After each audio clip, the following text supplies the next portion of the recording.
Happy Easter. Going to be talking about some more changes that have, this information is coming from the Prince Caspian Movie Storybook that we got at Family Christian Stores, or that we saw at we didn't actually get it. Yeah, we saw it at Family Christian Stores, and I actually didn't buy it because I didn't want to, I've decided I don't mind spoilers for Prince Caspian. This is the one movie where like my spoiler policy is only to see as many spoilers as possible. But instead he got a Narnia chronological. Oh, I'll review that later. But I don't want to dwell on it, at least. So I read through it, and I've got the information here, and so we're going to talk about that.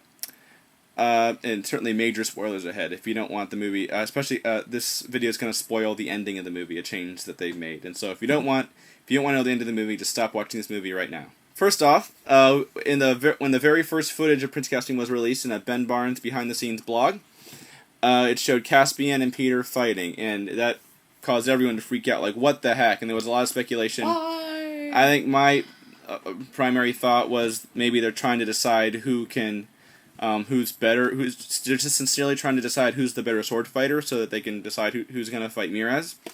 And although the anger in their faces certainly was suspicious, and so it's been debated ever since. And one of the theories that was proposed at some point was the mistaken identity theory, which is that for some reason that they're like just meeting and they don't know who the other one is. And I initially thought that sounded pretty silly. Like, okay, we're trying too hard to justify this. That's not what it is. And then a picture from USA Today was released of Caspian and Nickabick running through the woods, and I'd said in a video, this seems to support, as crazy as it sounds, it seems to support the mistaken identity theory. So I thought it was very unlikely, the mistaken identity theory, but it's because of this picture, I think it's possible. And now the movie storybook seems to confirm it. That's what it is. Apparently the way it plays out is that Lucy wakes up, I suppose when they're on their way to Aslan's house, and she thinks she hears Aslan? Or is it Peter? Aslan. Thinks she hears Aslan. And which is something that happens in the book. Only in the book, it actually is. It's Aslan at some point. And she mistakes it for Peter in the book, but in the movie she mistakes it for Aslan and wakes up. And so, Peter. So she walks out, and it turns out it's actually Peter with a sword drawn. And then Caspian jumps out of nowhere, and they start fighting.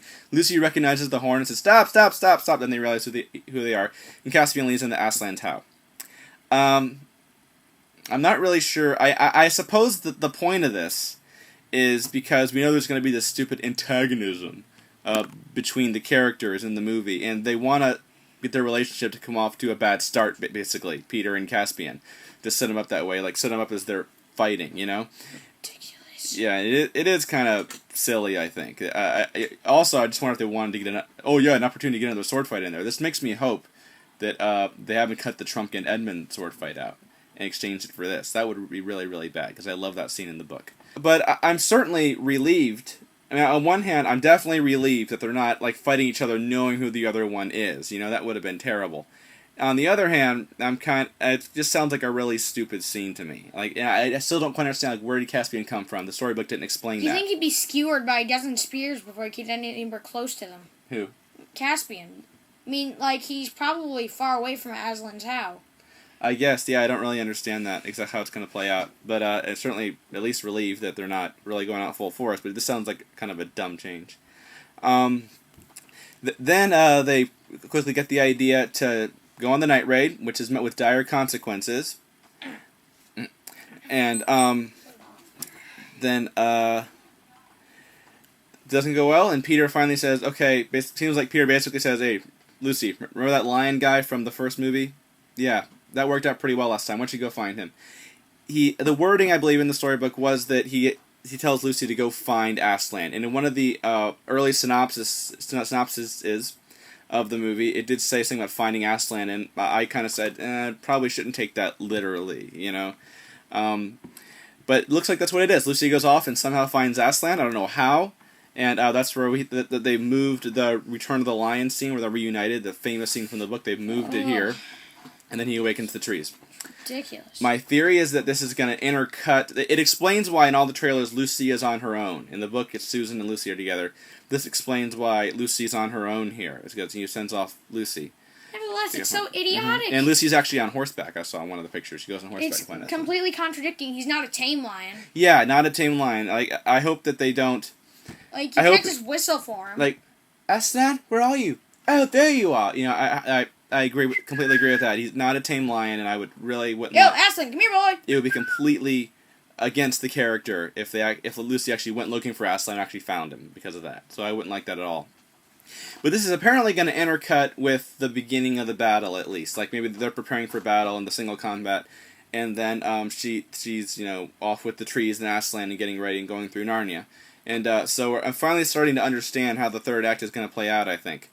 And I'm nervous about, and also in all the pictures, that Lucy being reunited with Aslan, it was definitely in daylight.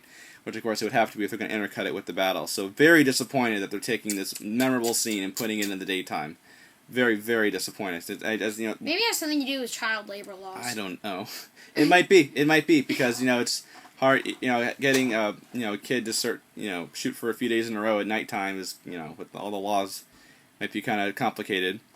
But so I don't like that changing it because Aslan's not a tame lion, and they're moving a memorable scene here and changing kind of the context of it, and I'm hoping that doesn't affect it. But this definitely does explain. We heard in an early review that Aslan wouldn't appear until the very end here. And then the last change, the biggest change of all, one of the biggest changes in the whole movie, I think, that we heard about, Peter actually beats Miraz. And then tells Caspian, this is not my war to win, basically. And then Caspian holds up a sword like we've seen in the trailer. And it pulls out of the way at the very last second, sticks his sword in the ground, I suppose.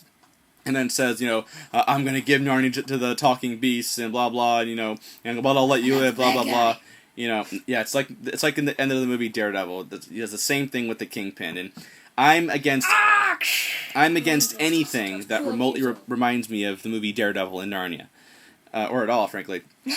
And so he stabs right in front of him, and but that also showed Caspian. It did show Caspian killing Miraz. Yeah, I believe it was Caspian in this one. So Yeah, from that shot, I have expecting you to go, my wife, my queen! Like in 300, he does look like Leonidas a lot. He does look like him a lot. But, so, the issues here is that it's true that Aslan does spare the Telmarines after the battle. All the Telmarines that surrender, Aslan, says, you can stay here, or you can go into the other world, or you offers them a deal. He does spare them, so this isn't completely pulled out of thin air. One of the issues I have with it is, well, like I said before a couple of videos ago, it just seems stupid. It seems like a, you killed my father moment, And also, Peter actually beating Miraz, I don't like that. No, Caspian, I am your uncle. I just want to make sure that in the end, it's Miraz's own pride that kills him. I talked about that in my Essential Prince Caspian video. It's got to be Miraz's own pride that kills him. I wonder if, it'll depend on how it plays out. Like I said, it does kind of go along with Aslan sparing the Telmarines a little bit, but it just seems kind of stupid and too big of a change from the ending in the book, I think. And I never understood why Miraz never got up. I don't know. In the book, I'm not sure. Maybe he just hurt himself somewhere or something. But I just think it's implied that he didn't really have time to get up. In the book, he didn't have time to get up because they jumped around. And before they could get up, it was too late. Basically, it was like, that was the implication I always got. And so that I think that's. No, it said like they waited for him to rise. Yeah. So clearly he had time. I'm not sure. Maybe he twisted his ankle or something. Yeah, it could be. I just think he just didn't have time to do it. But or maybe he thought it was over and he was giving up. I don't know. But that just seems very, very cheesy and I guess as long as it's still Miraz's pride that kills him, I won't be as upset about it. But I don't like the fact that Peter actually beats Miraz. And I like in the book how there's a sudden rush of energy. It just picks up the pace so quickly. Of Miraz is down, and then the fight's not even. I like the anti-climax of the fight of who's gonna win, and really none of them win. It's just like the Telmarines jump over, and they start attacking, and they're rushing all of a sudden. It goes from a very organized, fight to all out charge. So I really hope they don't mess with that at all. So there's a lot of reasons I really don't like this change. It just seems like a huge change. They're getting too far off book here. So those are the last. It's completely useless. Mm-hmm. Those are the last of the changes we're going to discuss today. And happy Easter once again. And pretty soon we're going to be doing a review for the Narnia toys. And also, I got a hold of the Narnia chronology book, which is awesome. I'm going to do a review for this pretty soon. So stay tuned for that.